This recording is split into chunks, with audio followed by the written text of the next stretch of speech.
We're looking at 5 dividend stocks that pay me every single month. We're going to look at each historical performance. We're going to dive into the dividend safety. We're going to look at the underlying financial metrics. And as always, we will run through each one in our own valuation method, getting to both our intrinsic value, the acceptable buy price, taking a look at the investor margin of safety, and also understanding what is the price forecast for these stocks over the next 12 months. Now, the first one that we are taking a look at, the monthly dividend paying company, Realty Income. Now, we have 3 buy ratings here, Seeking Alpha, Wall Street, and Quant. We do note it is in the midpoint of the 52-week range. It does offer a forward yield of 5.58% and a P to FFO of around 13.1. Now, over the last year, similar to other REITs, real estate investment trusts, they have been hammered with the increase in those interest rates and the lack of cuts being predicted over the next year. They are down negative 9%. However, over the last 10 years, they are up 30%, and if you were to reinvest those monthly dividends, your performance would be slightly better. Now, in terms of this company, dividend safety, a very important factor, especially for these dividend companies that pay every single month. We have a score of 80, market cap 48 billion. It is a large cap company. Now, we also note their dividend safety score was reaffirmed just recently, so a dividend cut does look to be unlikely for Realty Income. When we take a look at some very key metrics, these are from the last recession, the 07-09, when there was that massive crash. They did in fact continue to increase their dividend. They had negative 0.8% recession sales. Remember, this is above the average of the S&P, which was around negative 12 during that time. And they also marginally outperformed, negative 43, when the S&P brought in negative 55. Dividend growth, very important. On this channel, we do try and advocate a minimum of 4% every single year, so you do at least keep up in line with inflation. We do note the last full year as well as the last 5 years on average around 3%, so marginally below. However, if you have been a shareholder over the last 20 years, they have been increasing those dividends by slightly higher than inflation at 5%. Now, we also note they are a dividend aristocrat. They have been increasing those dividends for 25 years or more. And we also note they've been paying a dividend for the last 55 years without a reduction. Now, in terms of dividend yield theory, as always, it does state a company is undervalued when the current yield sits above the 5-year average. We have a severe undervaluation signal here. Another undervaluation signal, 13.3 on a forward P to AFFO versus the 5-year rolling of 17.6. We do, however, note it is marginally lower than the real estate sector at 13.7. But bear in mind, we don't look at any of these models purely in isolation and do conclude towards the end. Now, if you're a regular viewer, you know we always draw your attention to the free cash flow. However, for REITs, a lot more volatile, so we focus on the adjusted FFO, funds from operation, and we want to see below 90% as a blanket rule. Very nice to note for Realty Income, not only below that consistently, but it has been decreasing FY24 at around 74%. When we take a look at the adjusted funds from operation per share, we want to see increases consistently year on year. That is what we get with this company, and we also note into FY24 an increase is also expected to continue that trend. In terms of percentages though, we can see very mixed. Sometimes we see low single digit, sometimes we see mid to high single digit growth as well. In terms of sales growth, well, for REITs, 5 to 10%, and we note every single year they have done very, very well, increasing that top line at a much higher rate. Last full year coming in growth of 22%. In terms of numerically speaking, we can see they have increased their top line by more than 4 times over the last 10 years. And one thing we always point out for REITs, very important for new and even regular viewers, REITs will dilute your position over the longer term. It is just the natural process of investing in these companies.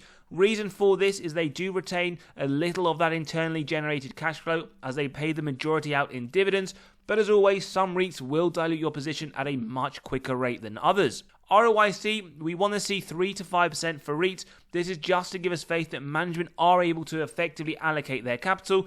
And we know that it has been pretty much around the 3 to 5% consistently, last 2 years coming in at that 3% level. Now, in terms of operating margin, we do quite like to see this very strong operating margins at around the 40% level. The only thing we would note that it has started to come down, so a little bit of operational efficiency, something that we will continue to monitor as we do receive their quarterly and annual reports. Finally, for every company, we always look at the net debt to EBITDA. This is effectively the earnings before their interest, tax, depreciation, and amortization. It correlates to both dividend safety score that we saw above, as well as their balance sheet strength. And for those first time seeing this metric, these numbers represent the number of years it would take the company to pay off all of that debt, net of their cash on hand. Below 5.5 for REITs. We do know with Realty Income, it has straddled quite high over the last 10 years, above the 5.5. What is very positive to note, 2024, they are expecting this to come down to 4.67. So we can see dividend looks to be safe for this monthly dividend payer, as well as the balance sheet does look to be strong. Now, in terms of jumping into the valuation, as always, if you do enjoy the content, values being provided, smash that like button, hit that subscribe and bell button so you are continually notified of these videos as they drop. Now, on this channel, we do a lot of deep dives. We run through every single one of these models. Today's episode for these monthly dividend paying companies, we're just jumping very quick, very brief into the intrinsic value. Today's episode, purely the average of these three models, coming to $66.14. As always, margin of safety, we start off with that 10% mark. And remember, we only execute on companies with this MOS level if it meets our three golden criteria: a wide moat, strong financial metrics, and good forward-looking data. If you believe that for Realty Income, it is up to $59.53. And then we keep going to this near the current trading price, 15% MOS level up to $56.22. 20% not quite there yet. So right now for Realty Income, we do see a 15 to 20% MOS level based on the current price. Now, in terms of Wall Street and their forecast, well, we can see they predict around $60 over the next 12 months. So they see upside of around 8% for this dividend payer. As always, let us know if you also hold any of these monthly dividend paying stocks that we are running through today. Now, before we move on to the next one, just to let you know, we have released our latest free weekly article. If you want to gain access to this or any others, click on the pinned comment below to sign up. Completely free and instant access. We just want to draw your attention to how to find undervalued stocks. If you want to know any of the websites that we use, you can essentially take a look through here and gain instant access. So let's take a look at the next dividend paying stock that pays us every single month. It is Stag Industrial. We have 2 buy ratings and 1 hold rating. It is currently sitting at the mid to lower end of the 52-week range. It does have a forward yield of 4.2% and a P to FFO on a forward-looking basis of just under 15. Over the last year, we can see pretty much flat, plus 0.63%. If you've been a longer-term shareholder, we do note, in fact, it is up around 48%. Again, reinvesting those dividends, you would have a better return in total. And we can see all-time highs sitting around $48 at the back end of 2021. So let's take a look. Dividend safety score, 60, borderline safe, so we can dive in deeper. Market cap, $6.41 billion. It is a mid-cap company. Now, we also note that 60 score was reaffirmed a couple of months ago, and there is suggestion of moderate risk of a potential dividend cut. In terms of looking at the last recession, well, we can see no dividend was paid. However, they did have average growth at that negative 12% level. Dividend growth, not the greatest with this REIT. We do note just this year at 0.7%, over the last 5 years at 1%, and over the last 10 years at 2%. So it isn't one that does increase their dividend in line with inflation, something just to bear in mind and to point out. But we do note they have been increasing those dividends for the last 12 years. In terms of dividend yield theory, then we can see here a sign of reasonable valuation. The current yield doesn't sit too far off the 5-year average, but we do also note the forward P to FFO 16.1 is lower than the 5-year rolling of 17.5, but we also note real estate sector does sit lower at 13.7. In terms of the AFFO payout ratio, then to see in line with that dividend safety, below 75%, so we reduce it when we want to be industry specific for the industrial REITs. We do in fact note over the last year, 73%, it has been lower. 2024 expected to go even lower at 69%. So this is a positive sign. It is reducing, so we should hopefully see a nicer dividend increase and the dividend safety score go up higher in the short term as well. Adjusted funds from operation per share, well, it has increased over the longer term. We do note some inconsistencies, 2019 to 2020 for an example, but positive to note, 2024 expected to increase to $2.15. When we take a look at the AFFO per growth, then we in fact note 2 years where it was negative. Over the last 3 years, though, very strong, 10% double digits, 7% over the last 2 years. 2024, that trend of consistency is expected to continue at that 7% level. In terms of sales growth, well, we also note 5 to 10%. Whilst it has been slowing down, we note 2021, 2022 very strong. 2023 it did drop down, still within our acceptable level, but again something we will keep an eye on moving forwards. So numerically, we do see their top line has grown at a very strong rate over the last 10 years. And again, something very synonymous with the REIT industry, we can see that dilution over the longer term. But as always, include that in your investment thesis as well as your margin of safety. Return on invested capital, 3 to 5%. And nice to note it has been increasing. Quite a long years of 3%. In fact, 2018 to 2022. 2023, we do see 4%. So it will be nice if we see the trend continue and increasing over time. When we look at the margins, very nice to note the operational efficiency has increased over the longer term and very strongly as well, going from 14% to 35% on a trailing 12-month basis. And then get to the final metric, the net debt to EBITDA, below 5. Again, we're being specific, so going from 5.5 to 5 for the industrial REITs sector. We do note, in fact, it has been below that in the more recent year at 2023, although marginally. Very positive to report. 2024, 4.59, expected to go even lower. So in combination with this and the lowering of the AFFO payout, we should expect to see nicer increases to the dividend, as well as moving from a borderline safe dividend score to a safe dividend score soon. In terms of the valuation, very important, and don't forget you can grab a copy of this valuation model by clicking on the pinned comment below, where you can get to the intrinsic value as well as the acceptable buy price of companies in your own portfolio or those on your watch list. Intrinsic value then, $39.79, a MOS of 10%. We do see pretty much not far off the current trading price. So in today's episode, Stag Industrial REIT, we do see a 10% MOS level on the estimates and judgments used. We do know Wall Street have a price forecast of just under $40, pretty much in line with our intrinsic value, seeing 30% upside over the next 12 months. But as always, do let us know your thoughts in the comments below. The next monthly dividend paying company that we are talking about is Main Street Capital. We have one buy rating from Seeking Alpha and one hold from Quant Analyst. We do note it is right there towards their 52-week high. We see a forward yield of 5.72%. Remember, getting paid every single month. And we can see a PE on a trailing 12-month basis of 9.63. Over the last year, very strong as it does go to its 52-week high, plus 27%. When we do take a look over the last 10 years, up around 95%. So let's look at the dividend safety. We have a safe score of 62, market cap 4.28 billion. It is a mid-cap company. When we look at the dividend safety, well, it was reaffirmed, so a suggestion that a dividend cut does look to be unlikely, just analysed last month, or in fact March the 8th, 2024. And when we look at the key metrics, in the last recession, they did in fact maintain the dividend. They had above average growth and they strongly outperformed the S&P, negative 25, as we can see the S&P significantly worse off at negative 55. Now in terms of dividend growth, 2.1% in November 2023, not long ago. Over the last 5 years and over the last 10 years, at a minimum, keeping up in line with inflation. Very strong to see from this monthly dividend payer, and they have been increasing those dividends for the last 13 years whilst paying one without a reduction for the last 16. We also do want to point out, as we can see, it is very typical for Main Street Capital to pay some special dividends over the course of the last few years, as we can clearly see. Different amounts over the years, but still looking very strong. In terms of dividend yield theory then, we have a sign of slight overvaluation on the yield when we see 5.72 versus the 5-year average of 6.53. But when we look on a forward P basis, 12.2 lower than the 5-year rolling, giving us that undervaluation signal. Remember, we don't look at any of these models in singularity. Financials 11.6, slightly lower than that of Main Street at 12.2. When we focus on the earnings payout, now this is a BDC, so it is a lot more volatile, very similar to REIT, and we have covered a lot of BDCs in detail on the channel, so if you do like them, do check them out. We want to see below 95% as the major preference for these type of companies.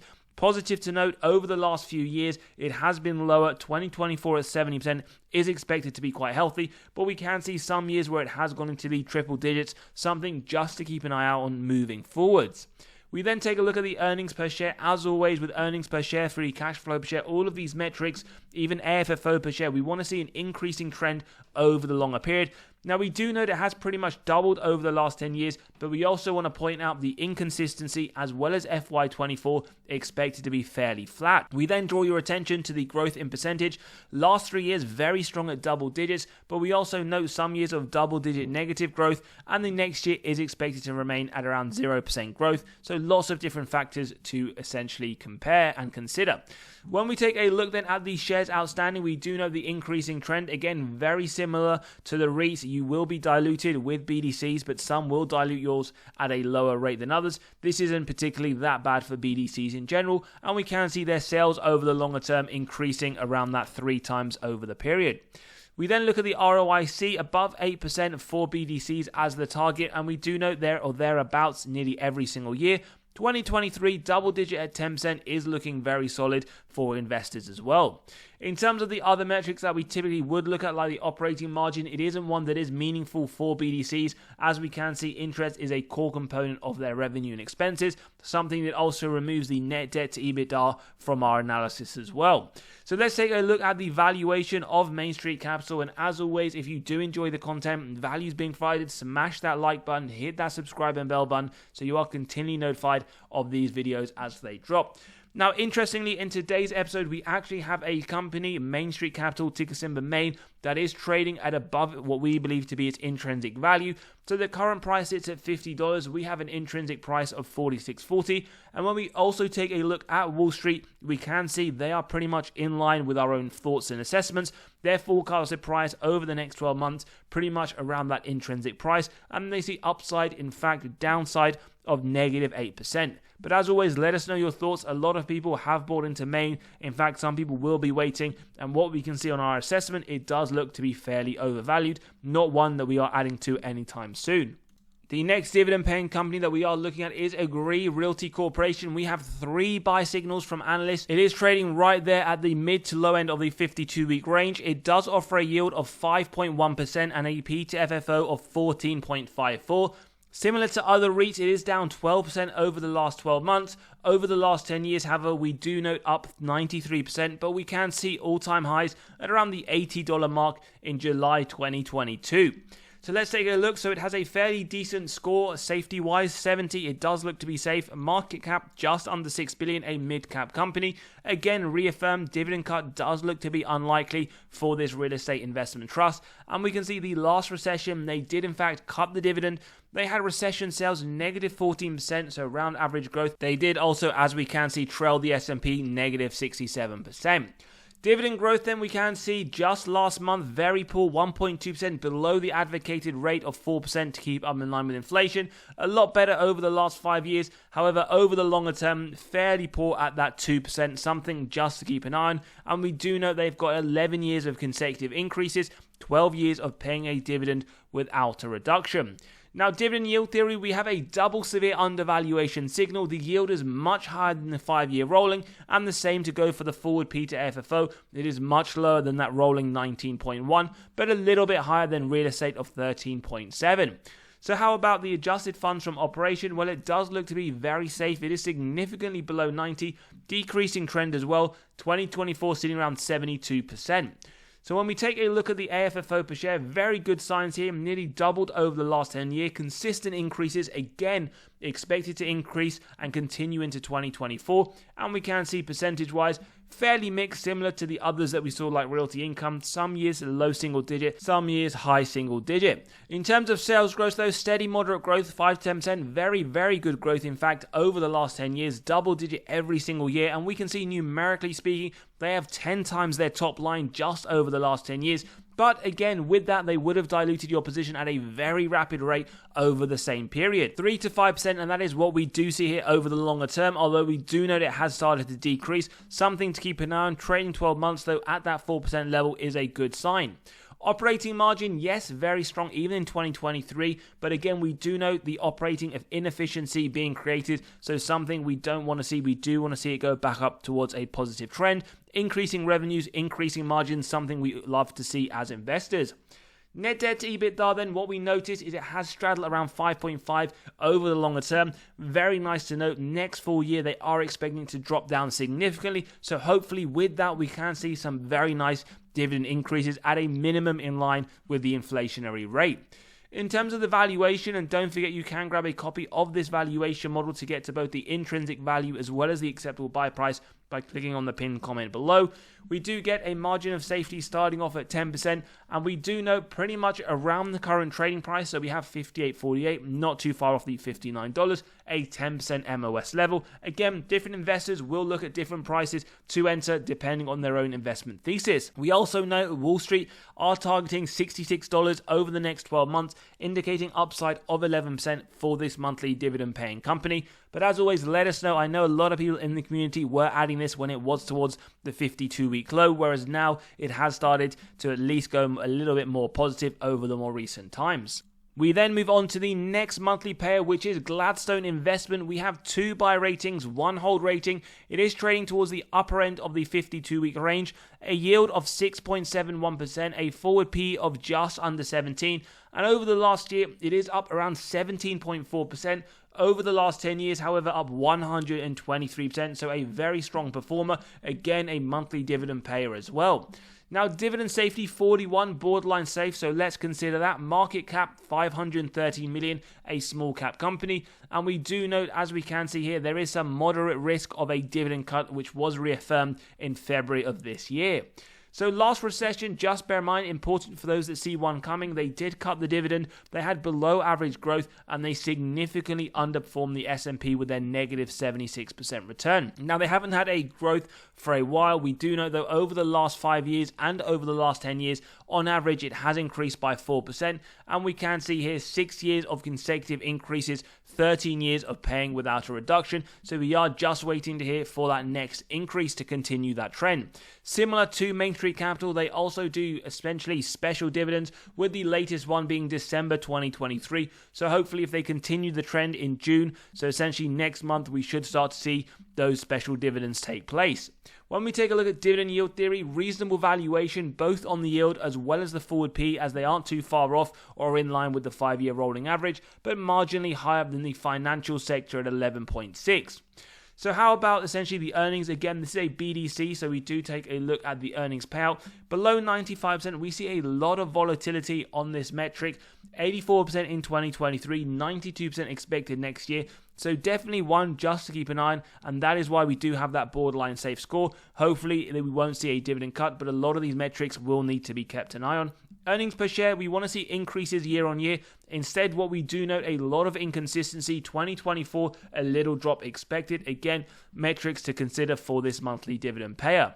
In terms of sales growth, again, BDC, but we can see here double digits isn't uncommon for this company, especially over the last 2 years, looking very strong. And when we draw your attention to their total sales, they have in fact more than doubled it over the last 10 years. Again, for a BDC, they don't actually in fact dilute your position as much as we have seen in the other more popular choices. Then when we take a look at the ROIC, 8% or more for BDCs, it does straddle around there, but again, ideally we would like to see a little bit higher, 7% in the more recent. And similarly to essentially Main Street Capital, as they are BDCs, the other metrics that we would typically look at do become irrelevant. So how about the valuation? Let's get into the intrinsic value, and for today's episode, the average of these two models coming to just over $15, with the starting price right now at around $14. So a 10% MOS level, meaning a buy up to $13.84, it isn't that far off. So in today's episode, for gain, we do see a 10% MOS level. In terms of Wall Street, they do see upside of 4% with their price target of $14.50. Remember, as we saw, this is a monthly dividend payer similar to Main Street. Both of them do offer special dividends on top of their fairly high starting yield. As always, though, do let us know your thoughts in the comments below if you hold any of these monthly dividend payers, if you're adding, or now they are on your watch list. If you enjoyed the episode, smash that like button, hit that subscribe and bell button. As always, let us know your thoughts below. We'll see you all on the next one for now.